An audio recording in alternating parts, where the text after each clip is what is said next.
Marta sa reminder na ako yung magli-lead sa mga leaders. Sige po. So, ito po yung ating devotion guide. Hindi ko alam bakit ito lang siya, Tipinet. May title po ba ito? Pinagawa ko po ito sa anak ko po eh. Wala, Ito lang po wala yung po, first. Pastor Queenie. Okay. Ah, Okay. opo. Sige po. So kung wala po siyang title, lagyan po natin ng title, The God of All Grace. Amen. Okay. The God of all grace. So according po sa First Peter chapter 5, verse 10, basahin ko po sa inyo. Ang sabi niya po dito, sa ibang translation, pero babasahin ko muna dito. And the God of all grace, who called you to his eternal glory in Christ, after you have suffered a little while, will himself restore and you make you strong, firm, and steadfast. Ang sabi po dito sa isang translation, in His kindness, God called you to share in His eternal glory by means of Christ Jesus. So after you have suffered a little while, He will restore, support, and strengthen you, and He will place you on a firm foundation. So sa verse 11, all power to Him forevermore. So ang ganda lang po nitong First Peter chapter 5 verse 10 kasi ang nakalagay po dito, sabi niya, after you have suffered a little while. 'Di ba? A little while. So ibig sabihin, sa atin po na mga mananampalataya, ano lang po, hindi naman po mahabang panahon ang ating gugugulin sa pagtitiis. So, ang context po ng ating topic for today ay tungkol po sa advice for elders and young men. No? Kapag sinabing elders, ito yung mga matatanda ang pananampalataya, mga leaders sa iglesia na mayroon ng relasyon na malalim sa Panginoon. At sa mga bata-bata pa, mga baby Christians na naglilingkod ah, sa people of God, sa Panginoon. And habang an iniisip ko po ito, nagko-contemplate po ako dito sa First Peter chapter 5 verse 10. Totoo po talaga itong sinasabi ni Paul, no? Kasi ah, hindi po madali ang maglingkod talaga. Lalo na kung hindi po tayo nakakonect sa truth ng source ng buhay. Ako po personally, yun po ang tinitingnan ko.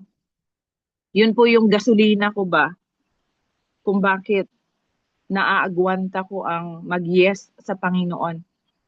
Kahit na sa totoo lang, hindi naman madali ang mag-yes. Kaya lang, ang alam ko kasi, siya ang aking Panginoon. At ang alam ko, siya ang dapat masunod kahit na ayaw ko. So, ito po siya. And ang sarap po ba, yung promise dito, ah, talagang suffering, konting panahon lang yan.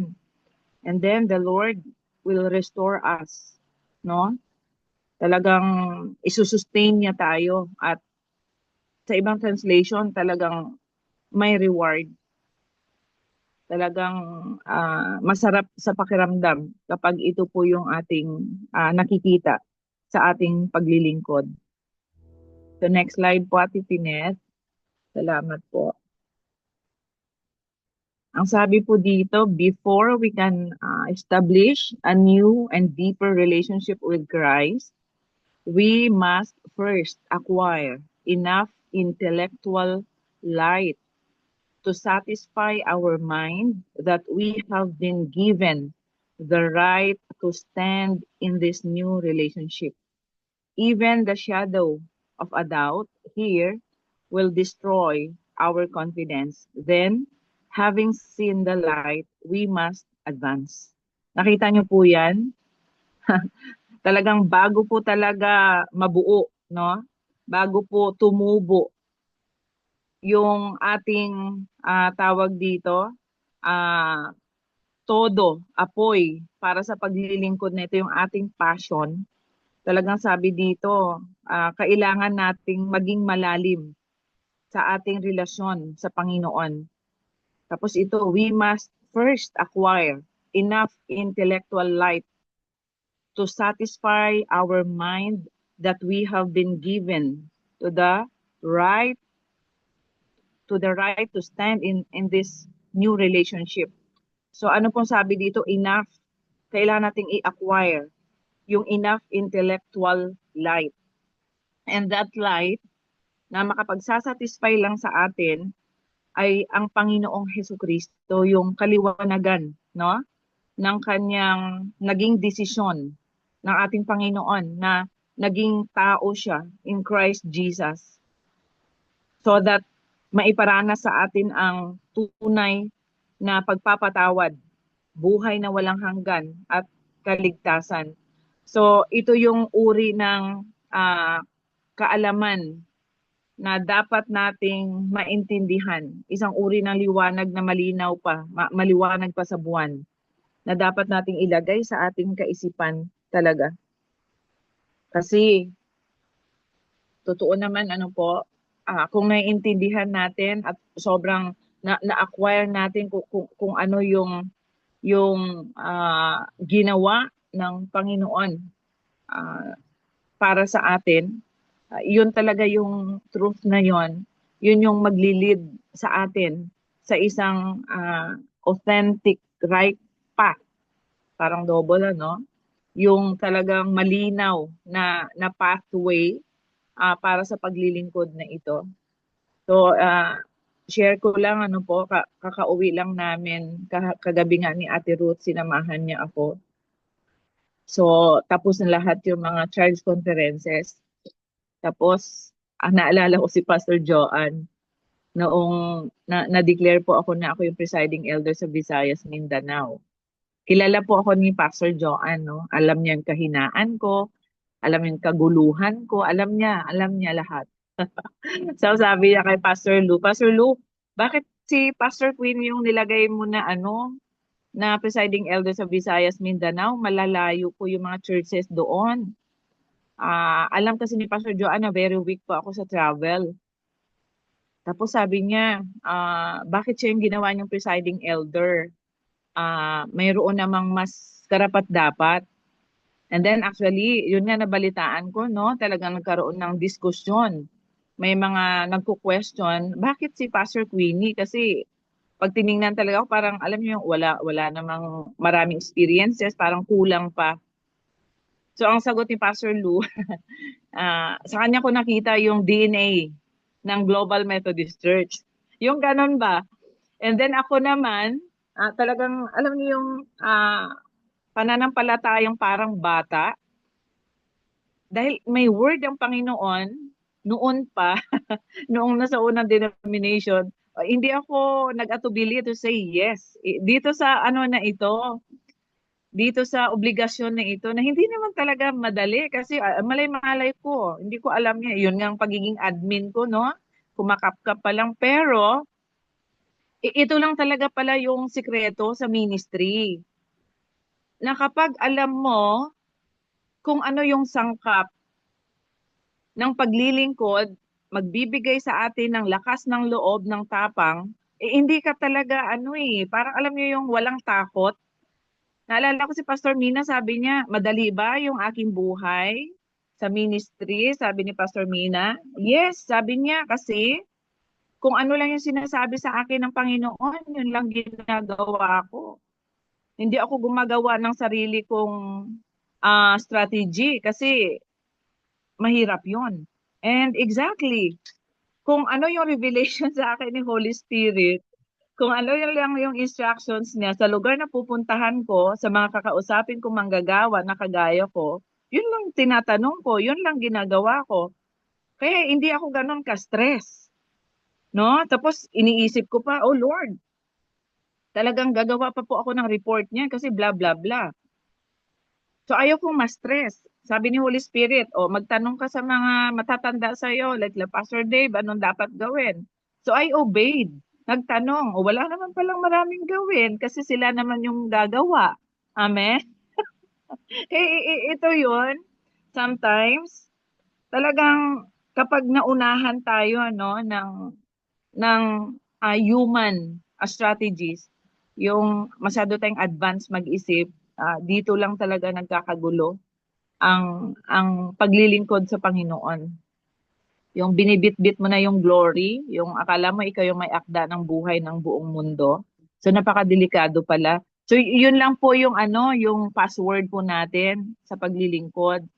Tanong-tanong lang kay Holy Spirit kung ano yung isagot, yun lang gawin natin. And then alamin natin kung anong purpose, bakit niya tayo nilagay sa posisyon na ito, bakit niya tayo dinadala sa mga ganoong lugar. Yun lang. And then alamin natin, no? Kung ano yung tawag dito, kung ano yung dahilan bakit ang Panginoon pinipili tayo para sa paglilingkod na ito. Kilalanin natin yung source ng ating buhay at doon tayo dapat magkaroon ng tunay na angkla. Do hindi po siya madali ha. Sabi si Pastor Quinio, parang ang dali-dali. Kaya ko sinasabi ito kasi yun po yung nararanasan ko talaga sa kasalukuyan. Amen. Next slide po, Ate Pinet.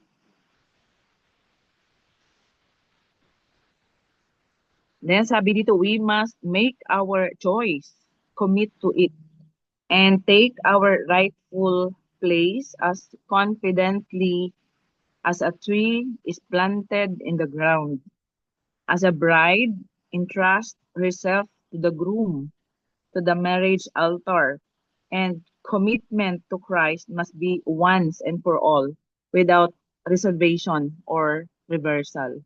So connect po natin yan sa mga natin, marriage life. Nung pinakasalan natin yung ating mga asawa, no? Hindi lang natin sila pinakasalan dahil mahal natin sila at nagmamahalan tayo. Lahat na kabahuan, lahat na kahinaan, lahat na hindi okay kasama po sa ating pinakasalan. Kaya itong slide na ito, talagang yes.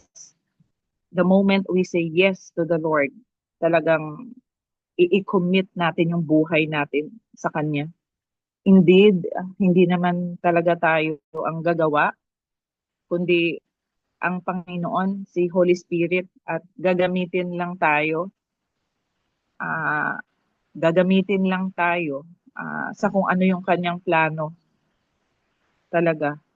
Kaya hindi pwedeng kapag nag-yes ka na, no, ah, sa Panginoon, kapag hindi na okay, kapag mayroon ng mga kabigatan, may mga struggles, hindi pwedeng umatras.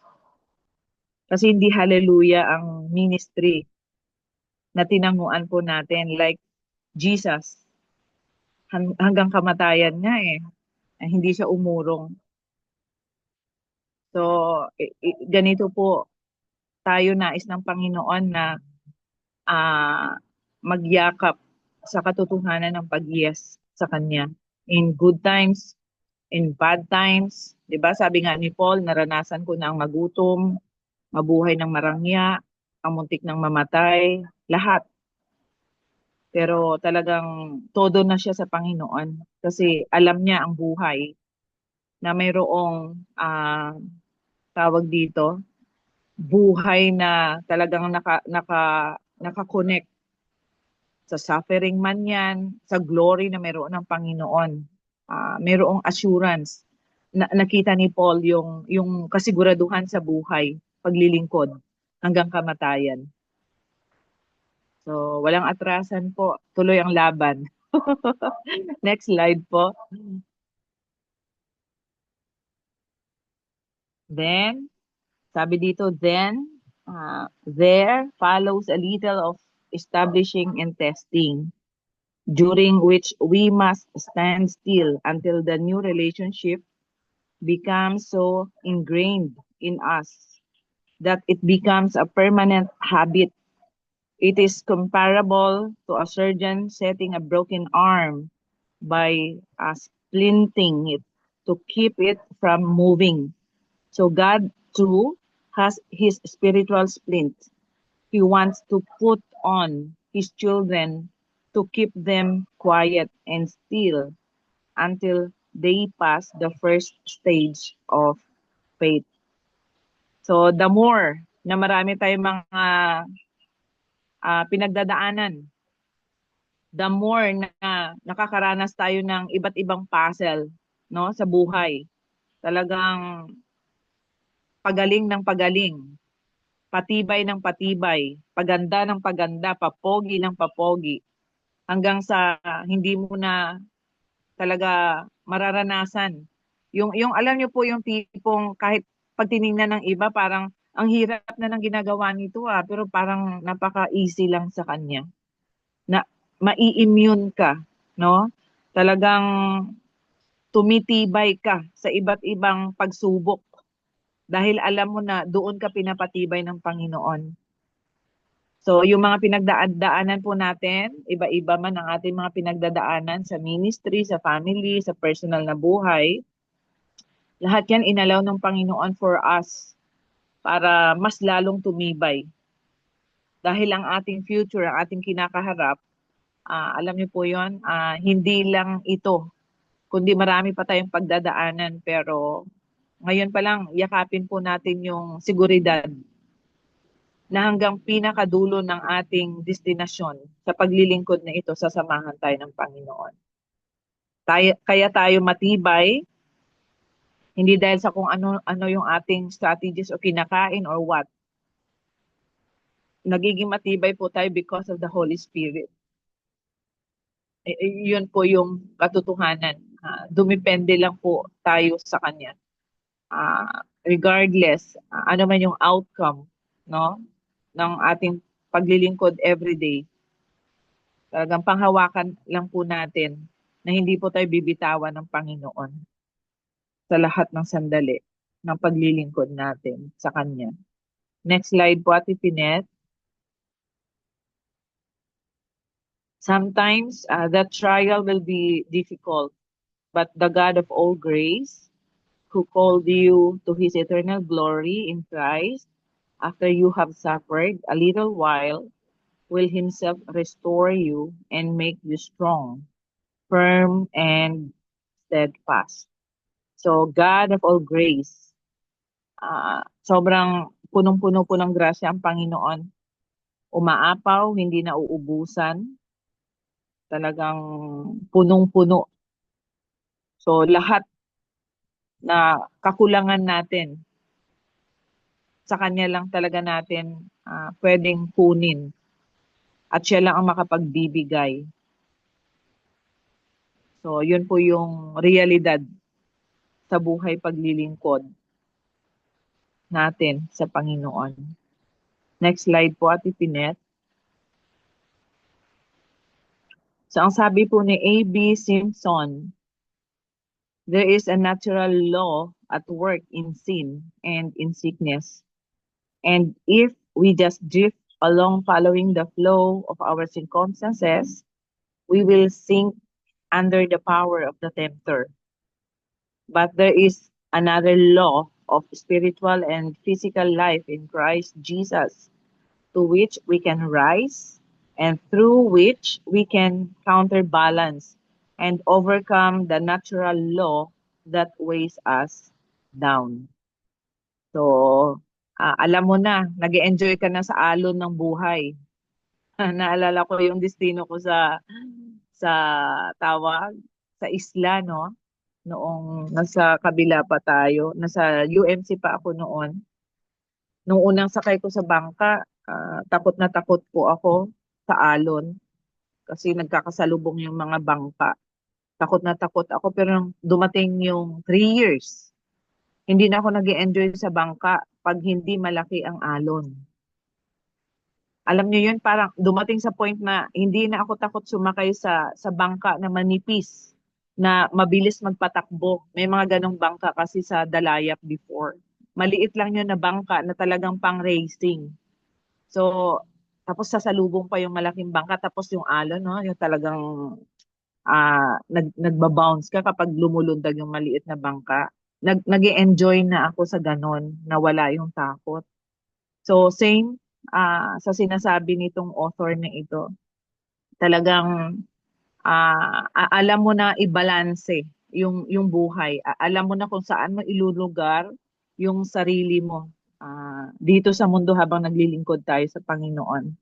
Hindi ka na parang wala na yung isang uri ng kaisipan na extreme ka ba? Parang alam niyo yun, yung dahil meron na tayong authority and power to say no to sin. Meron na tayong power because of the Holy Spirit to refuse all temptations. Alam mo na agad madidetect mo na kung ano yung hindi dapat pakialaman at pakialaman. Hindi ka na nagiging mono sa kung ano yung activities ng mundo. Kundi mag-enjoy ka kung ano man yung mga dadaanan mo sideways, no? Tapos, pero ang assurance, alam niyo po yun yung sobrang firm. Dahil alam mo kung ano na yung righteous. Alam mo na kung saan aapak ang paa mo na ikatutuwa ng Panginoon. So, the more na palalim po yung ating pananampalataya sa Panginoon at palalim yung ating belief kay Jesus at sobrang kumpiyansa tayo sa leading ni Holy Spirit, hindi na po tayo affected sa kung ano-ano man yung binabato ng mundo, kundi mananatili po tayong strong and firm, no, sa Panginoon. Mauunawaan natin lahat. Parang yung mga nangyayari po ngayon, 'di ba? Saang lugar yung mga patay parang sapin-sapin na lang sa 'di ba? Tapos ngayon iba-iba yung mga situations na nangyayari.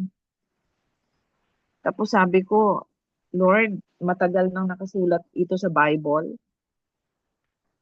Kagaya namin na yung ano ba yung alam mo na kung ano yung salita ng Panginoon, mayroon ng mga warnings in advance na yung information sa mga parating.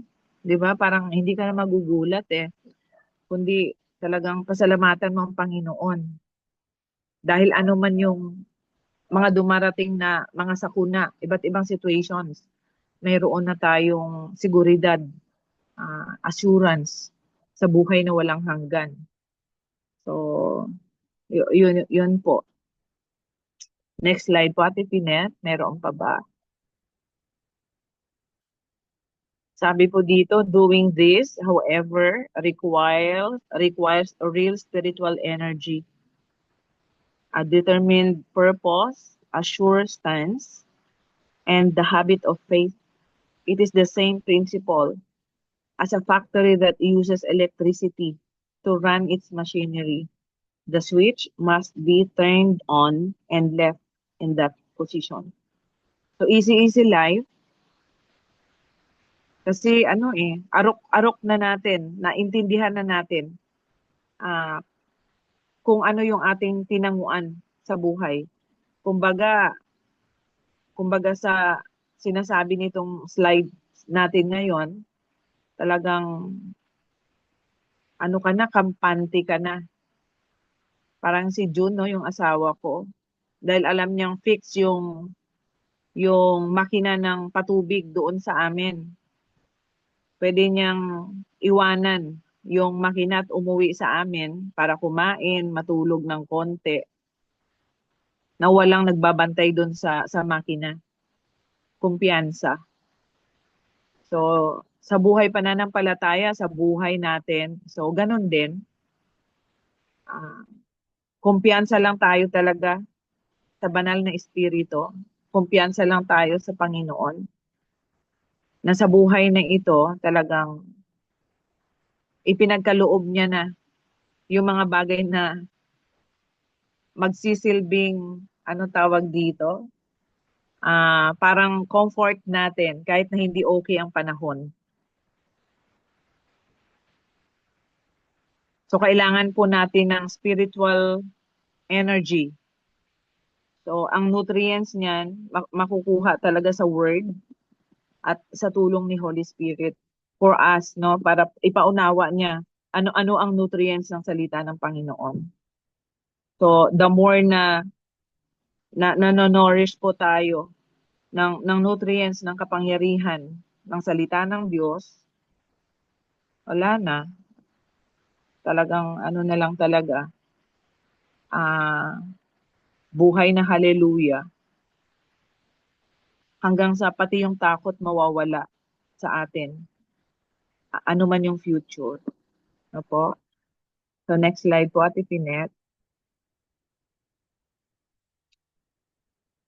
Sabi po dito, the power is always available. But the proper connection must be made. And as long as that connection is intact, the power will enable all the machinery to stay in operation. Amen. The power is always available. And that power is the power of the Holy Spirit. Talagang ano yan, hindi yan nadideadbat. Laging nandyan yan.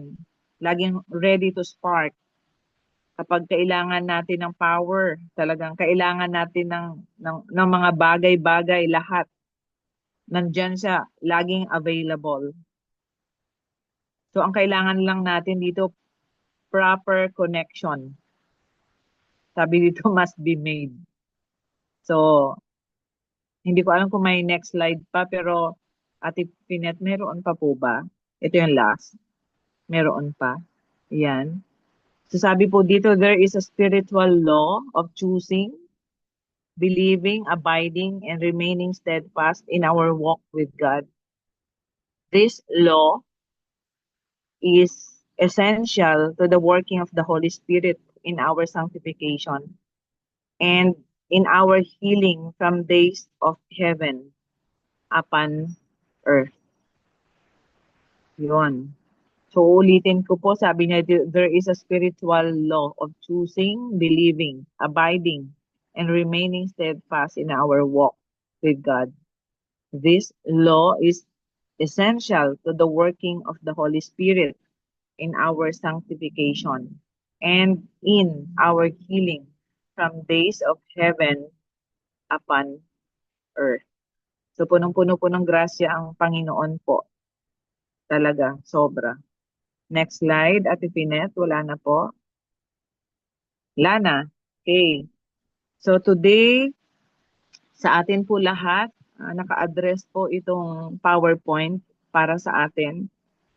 At dalangin ko sa bawat isa sa atin, no? Lalo na tayo na mga pinili ng Panginoon.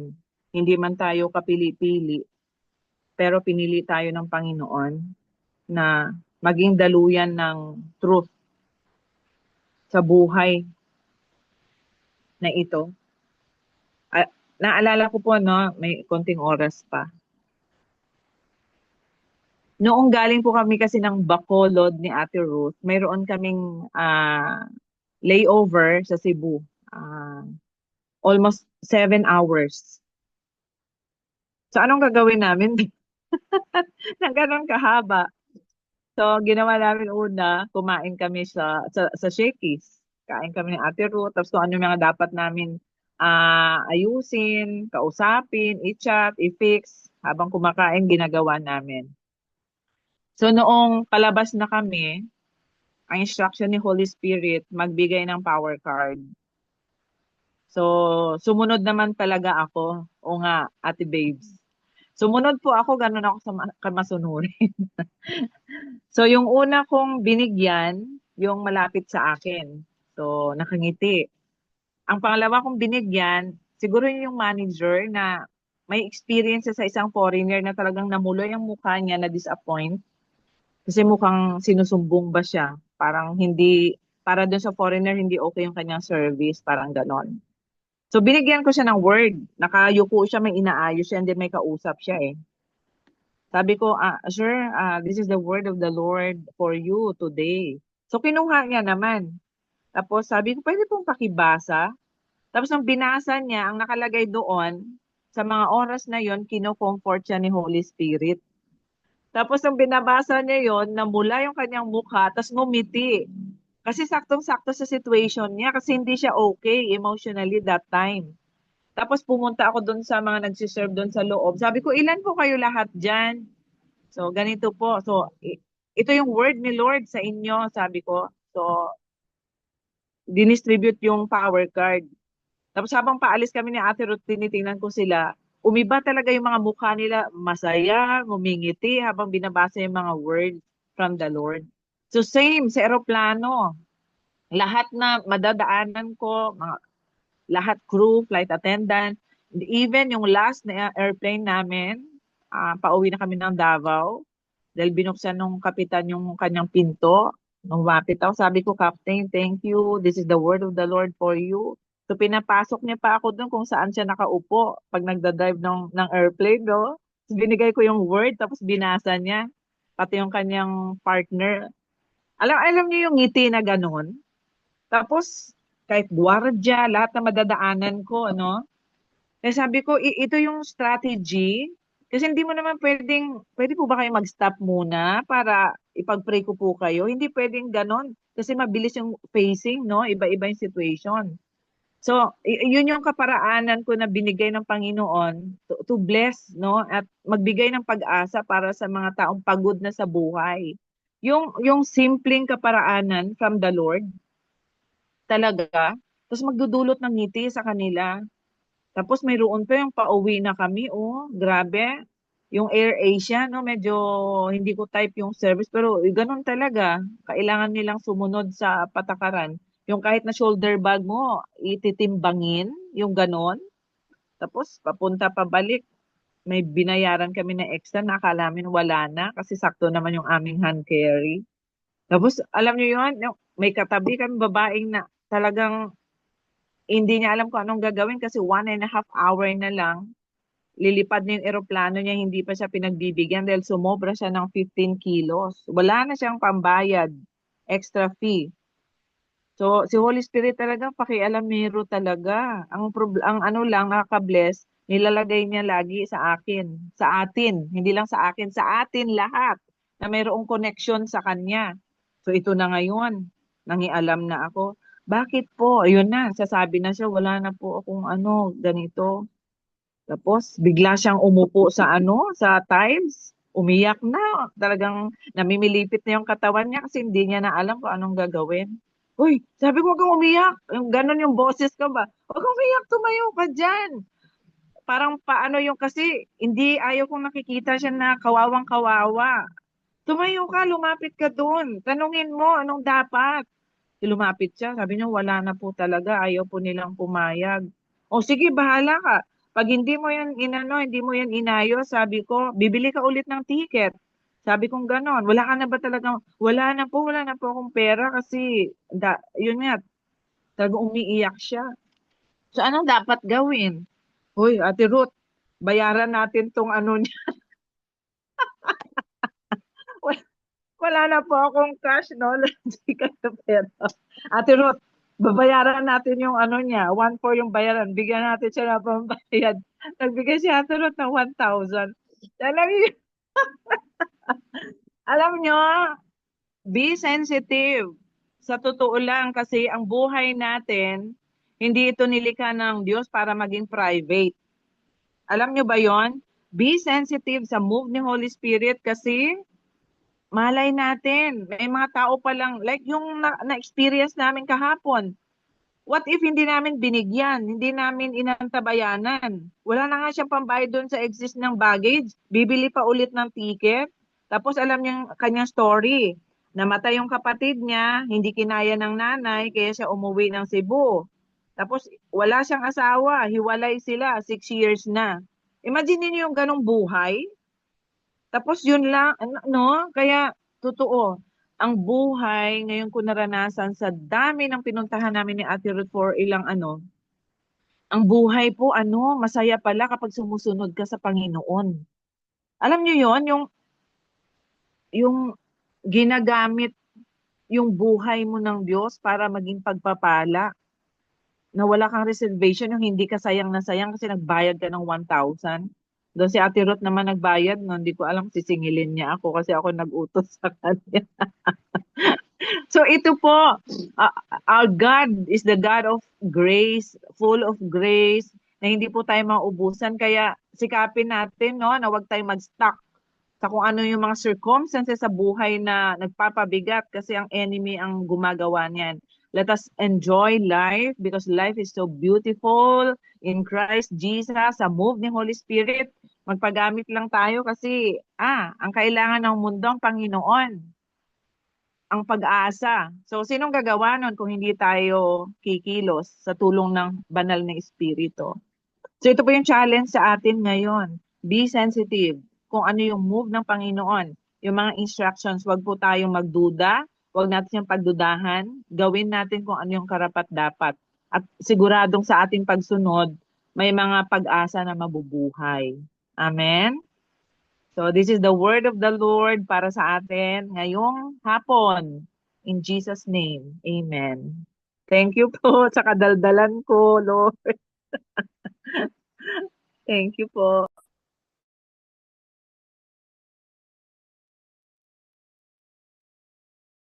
Amen, amen, amen. Busog na busog tayo through the life of Pastor Queenie. Meron na Lord, for the powerful and inspiring words that you have revealed to us through your servant, Pastor Queenie. We thank you, Lord God, for your word that always reminds us, Father God, to be steadfast in our faith and faithful in thy calling. Lord, we know that every word should demand response, service, and steadfastness. Lord Jesus, we know that whenever you are calling us in such a time like this, where situations like struggles, sickness, and difficulties, you remain faithful. Your presence is always there. We thank you, Lord God, for the assurance also, for your healing, for our loved ones, including Nigel, who is now confined in the hospital. Lord, we know that your power to heal is always there to be bestowed upon those who need your healing and your protection. Bless also her loved ones, Lord God, that they may experience peace and calmness, because with you in our lives, there is peace. And so, Lord God, as we start this day, some are in the middle of the day. Whenever we are or wherever we are, we can be assured of your presence. And now let us receive the benediction based on Psalm 121 verses 7 and 8. May the Lord keep you from all harm. May he guide and guard your lives, your steps, and your ways. May the Lord watch over your coming and your going, both now and forevermore. In the name of the Father, the Son, and the Holy Spirit. Amen.